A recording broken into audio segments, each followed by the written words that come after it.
Ang Succession Contest arc ay ang yugto ng kwento na hindi lamang umiikot sa isang kontrabida o kalaban. Dahil sa arc na ito, pinagsama-sama ang mga pinakamasasama, pinakamatatalino, at pinakamalalakas na kontrabida ng kwento.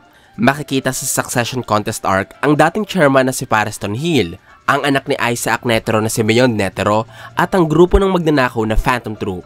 Pero bukod sa kanila, may isang kontrabida talaga na kumuha ng atensyon ng marami. Siya ay walang iba kundi ang ika-4 na prinsipe ng Kakin na si Chernik Huiguru. Ang prinsipeng ito ay labis na kaabang-abang sapagkat sa umpisa pa lamang ng Succession Contest arc, naugnay na agad siya sa ating bida na si Kurapika. Dahil si Chernik ay nagtatago ng napakaraming pares ng pulang mata ng kurta, ang mga alaala ng lahi ni Kurapika na matagal nang hinahanap ng Hunter. Dulot nito, malaki ang tsansa na maglaban ng dalawa sa mga susunod na kabanata ng kwento. Sapagkat bukod sa mga pulang mata, si Chernik din ay isa sa mga kalaban ni Prinsesa Wobble sa Succession Contest at handang pumaslang ng kahit na sino makuha lamang ang kanyang gusto. Ito ang problema mga idol, sapagkat kahit si Kurapika ang bida ng parting ito ng kwento, madaming eksena sa mga bagong kabanata ang nagpapakita ng kakaibang kakayahan ni Chernik, bagay na lubhang magpapahirap kay Kurapika. Kabilang sa mga kakayahan at tinataglay ng prinsipe ay ang pagkakaroon niya ng dalawang Guardian Spirit Beast. Nabiyayaan si Chernik ng isang Nenbeast na umaatake sa mga taong nagsisinungaling sa kanya at isang Nenbeast na nabuo dahil sa napakadilim niyang aura. Ang dalawang halimaw na ito ay pinoprotektahan si Chernik sa kahit na anong klaseng banta, kaya mahihirapan ng kahit na sinong sakta ng ika-4 na prinsipe. Maliban dito mga idol, si Chernik din ay nagtataglay ng natatanging galing sa paggamit ng Nen. Patunay ang pagkatuto niya agad sa paggamit ng 4 na pangunahing prinsipyo ng Nen. Natuto agad siya sa paggamit ng Ten at Ren sa loob lamang ng ilang araw na pag-iensayo. Naging perpekto na din ang kanyang Zetsu sa loob lamang ng 1 oras na pagsasanay. At nakabuo agad si Chernik ng Hatsu 2 linggo matapos niyang madiskubre ang kapangyarihan ng Nen. Higit sa mga ito, ang ika-4 na prinsipe din ay napagkalooban ng kanyang Nen ang kapangyarihang makita ang 10 segundo sa hinaharap at mabago ang kanyang reaksyon kontra sa ginawa ng kanyang mga kalaban. Ang mga kakayahang ito ang tiyak na maglalagay kay Kurapika sa panganib sa oras na makaharap niya si Chernik. Ganun pa man, may nakikita akong 3 paraan kung paano matatalo ni Kurapika ang ika-4 na prinsipe. Iisa-isahin ko sa inyo ang mga paraang ito at bahala na kayo mga idol kung ano sa tingin nyo ang gagawin ni Kurapika para manalo kontra kay Chernik. Ang unang paraan na sa tingin kong gagawin ni Kurapika mga idol ay ang pakikipagtulungan niya sa ibang mga karakter ng istorya. Posible na magtungo kay Kurapika ang dalawang guardian ni Chernik na sila Salkov at Theta. Sasabihin ng dalawa ang nalalaman nila ukol sa kakayahan ng prinsipe at ang tinataglin nitong pambihirang galing sa paggamit ng Nen. Mula dito, maaaring makapaghanda sila Kurapika ng plano upang utakan si Chernik at talunin nito. Maaari ding makipagtulungan ng Hunter sa sundalong si Baby Mina. Alam natin mga idol na mayroong lihim na kabutihan ng sundalo para kanila Kurapika. Pinapatunayan ito noong huminto siya sa paggamit ng N para kumalma si Reyna Uwito matapos itong manlumo sa kamatayan ni Momoze. Kaya sa palagay ko, hindi malabong mangyari na makikita nating magsasanib puwersa si Baby Mina at Kurapika para sa pagtalo kay Chernik. Ang sundalong naglilingkod kay Benjamin ay mayroong counteractive type na ability o klase ng mga kakayahang nagbabalik ng pinsala sa mga taong umaatake sa kanila. Ibig sabihin, kahit magtagumpay si Chernik na maiwasan ng mga pag-atake ni Baby Mina, hindi niya pwedeng atakihin ang sundalo basta-basta. Dahil maibabalik lamang ni Baby Mina ang pinsala kay Chernik sa tulong ng kanyang Nen ability. Bukod sa sundalong ito mga idol, maaari ding sumama na si Melody kay Kurapika upang kalabanin ng ika-4 na prinsipe. Sabihin nyo kung tama o mali ang obserbasyon ko idol, pero natatandaan nyo ba noong ginamit ni Melody ang kanyang Nen ability, nagawa niyang mailagay sa epekto ng kanyang kapangyarihan si Chernik kahit gumagamit ito ng sarili niyang kakayahan. Ibig sabihin, sa pagkakataong binabago ng prinsipe ang reaksyon na gagawin niya para sa hinaharap, pwede pa din siyang mapunta sa ilusyong dulot ng abilidad ni Melody dahil naririnig niya pa din ang musika ng Hunter.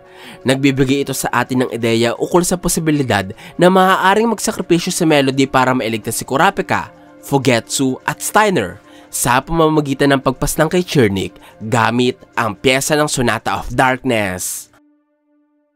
Ang pangalawang paraan mga idol na naisip ko kung paano matatalo ni Kurapika si Chernik ay ang panghihiram ng Hunter sa mga mas kapakipakinabang na Nen ability ng Succession Contest. Gagamitin ni Kurapika ang Steel Chain upang hiramin ang mga abilidad na pwede niyang pakinabangan para matalo ang ika-4 na prinsipe. Naniniwala ako na isa sa mga rason kung bakit sa arc na ito ay pinakita ang steel chin ni Kurapika ay dahil isa ito sa magiging susi upang malagpasan nila ang isang malaking banta sa succession contest. At ito nga ay si Chernik.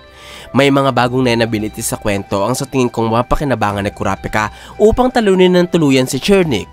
Isa sa mga abilidad na ito ay ang kakayahan ng sundalong sarihan na tinatawag na Predator. Gamit ang nen ability, nakakalika ang sundalo ng isang nen beast na lubang pangontra sa tinatarget niyang guardian spirit beast. Ang pagiging epektibo o lakas na meron ng Predator ay nakadepende sa impormasyong alam ni Rihan ukol sa kakayahan at katangian ng nen beast na gusto niyang paslangin. Kung magagawa ni Kurapika na makuha o mahiraman lamang ang Predator ni Rihan, kailangan na lamang niya ng isang taong kagaya ni Teta o Stalkov na makakapagsabi sa kanya ng kakayahan ng mga nen beast ni Chernik. Pagkatapos nito ay makakalika na siya ng isang perpektong Predator para tapusin ang mga Guardian Spirit Beast ng ika-4 na prinsipe. Sa tingin ko mga idol, ang ikalawang nen beast ni Chernik ang tumutulong sa kanya para makita ang hinaharap kahit siya naka-Zetsu. Nasabi ko ito sapagkat ang anggulong nakikita ni Chernik sa tuwing tinitingnan niya ang hinaharap ay parang ang anggulo ng paningin ng ikalawa niyang nen beast. Kaya malaki ang posibilidad na kung mapapaslang ni Kurapika ang halimaw na ito, matatanggalin niya din ang abilidad ng prinsipe. Ang pangatlong paraan na sa tingin kong gagamitin ni Kurapika para tapatan si Chernik ay ang mas magpapalakas ng kanyang nen sa pamamagitan ng abilidad ng kanyang mga kaalyansa. Sa tingin ko, ang isa sa mga kakayahang aasahan ni Kurapika para mapalakas ang kanyang nen ability ay ang Eregiron na pagmamayari ng Gwardyang Sibil. Alam natin mga idol na gamit ang abilidad na ito, nagagawa ni Bill na mapabilis ang pag-unlad ng isang nilalang pagdating sa paggamit ng nen. Kabilang dito ang pagpapalakas ng tinataglay nilang nen at ang mga abilidad na meron sila sa kanilang katawan. Maaaring kapag dumating na ang araw na magtutuo sila Kurapika at Chernik, gagamitin ni Bill ang kanyang Eregiron kay Kurapika upang mas mapapalakas ang Emperor Time ng Hunter. Pwedeng sa paraang ito, makakalaban si Kurapika nang walang iniisip na limitasyon na umuubos sa kanyang lifespan kada segundo. Pwede din naman magkaroon ng ibang epekto ang kanyang bawat kadena, katulad ng mas paglakas ng pinsala ng Dowsing Chain, mas instant na pagpapagaling ng Holy Chain, at mas mabilis na pagtama ng Judgment Chain o Steel Chain sa kanyang mga kalaban. Pwedeng ganyan mga idol. O pwede din namang sa tulong ng Eregiron ni Bill, magkakaroon si Kurapika ng bagong nen abilities gamit ang Emperor Time. Maaari pa tayong mag-expect mga idol ng iba pang paraan na makakatulong kay Kurapika upang matalo si Chernik dahil madami pang karakter sa kwento ang maaaring makatulong sa kanya para matapatan ng napakalakas na prinsipe. Maaaring may mga prinsipeng handang tulungan ng ating bida sa pagtalo sa ika-4. Pwede ding tulungan si Kurapika ng mga hunters na kaalyansa niya. At posible din na may mga bagong abilidad sa kwento na magagamit nila Kurapika. Halimbawa dyan ang kakayahan ng mga gwardyang tinuruan niya sa paggamit ng nen, na natatagong kakayahan ni Prinsesa Wobble at ang mabubuong nen ability ni Reyna Uwito. Sino nga kaya sa kanila ang makakatulong kay Kurapika? Abangan natin yan sa lalong tumitinding kwento ng Hunter x Hunter.